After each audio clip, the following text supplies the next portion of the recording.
एक राजा ने भगवान का एक सुंदर मंदिर बनाया और उसमें एक पुजारी को काम पर रखा। इस बात को बहुत समय बीत गया।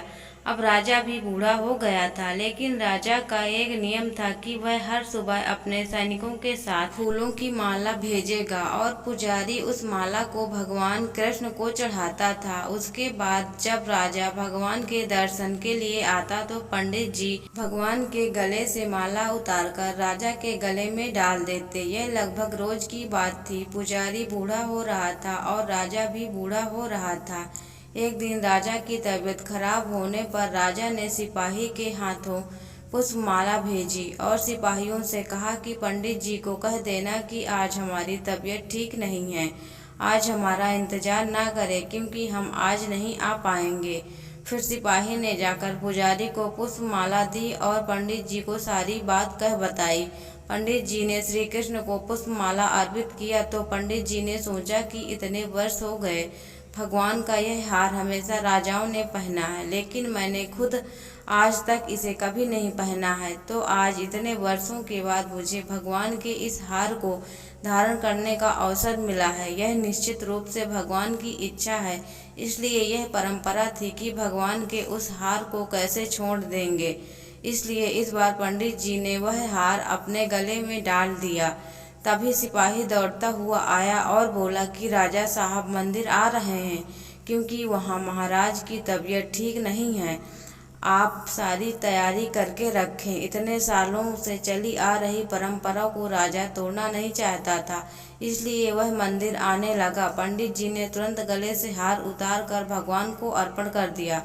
पंडित जी ने क्या भूल की समझ नहीं आया। पंडित जी ने सोचा कि यदि राजा को पता चला गया तो वे उसे दंड देंगे। अब जब राजा आया तो प्रतिदिन की भांति पंडित जी ने भगवान के गले से हार उतारकर राजा को पहना दिया, लेकिन राजा की नज़र माला पर पड़ी। माला पर सफ़ेद बाल गिरे हुए थे और उन्होंने महसूस किया कि सफ़ेद बाल पुजारी के हैं। राजा ने पुजारी से पूछा कि क्या तुमने यह माला पहनी थी, सफ़ेद बाल कहाँ से आए? तो पंडित जी डर गए। डर के मारे कहा कि ये सफ़ेद बाल श्री कृष्ण का है, भगवान का है। राजा को गुस्सा आया कि पंडित ने धोखा दिया और ऊपर से झूठ बोल रहा है, और उन्होंने पूछा कि कृष्ण के बाल कब सफ़ेद हुए। ठीक है, कोई नहीं, मैं कल सुबह के समय आऊँगा, फिर देखूँगा श्री कृष्ण के बाल सफ़ेद हुए हैं या नहीं। और यह याद रखना पंडित, अगर बाल सफ़ेद नहीं काले हुए तो इस फरेब के लिए तुम्हें फांसी पर लटका दिया जाएगा। राजा नाराज होकर चले गए और इधर पंडित जी को अपनी मृत्यु दिखाई देने लगी। उन्होंने भगवान कृष्ण को प्रणाम किया और कहा कि भगवान मुझे क्षमा करें, मुझे लोभ हुआ और सोचा कि यह माला मैं पहन लूं। भगवान मुझे बचा लो, नहीं तो कल मैं निश्चित रूप से राजा के हाथों मारा जाऊंगा। पंडित पूरी रात भगवान से प्रार्थना करता रहा, रोता रहा। अगली सुबह राजा सिंगार के समय आया और राजा ने पंडित से कहा कि पंडित मुकुट उतार दे, मैं बांके बिहारी के बाल देखना चाहता हूँ। पंडित जी ने घबराकर मुकुट हटा दिया और मुकुट उतारते ही राजा के होश उड़ गए। कृष्ण की मूर्ति के सफ़ेद बाल थे, लेकिन राजा को लगा कि पुजारी फिर से चाल चल रहा है। क्या उसने अपनी जान बचाने के लिए उनसे बाल रंगे थे?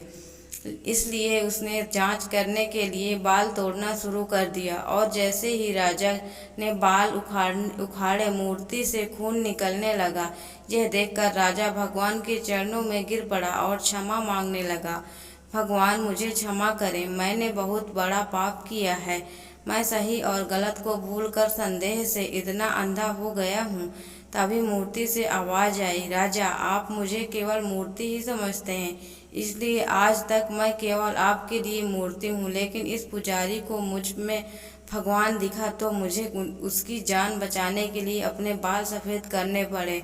उसके बाद राजा को अपनी गलती का पछतावा हुआ, लेकिन अब कुछ नहीं किया जा सकता। इसलिए कहा जाता है कि पत्थर में भी खुदा होता है। यदि आप ऐसा नहीं मानते हैं तो भले ही भगवान आपके सामने प्रकट हो जाएं, आप उनसे उनकी सच्चाई के बारे में पूछेंगे। यदि आप वास्तव में ईश्वर को देखना चाहते हैं तो आपको केवल महसूस करना है। परमेश्वर पर बिना शर्त विश्वास रखें और बिना किसी रुकावट के अपना काम करते रहें। सर्वशक्तिमान आपको निश्चित रूप से अपना फल देंगे।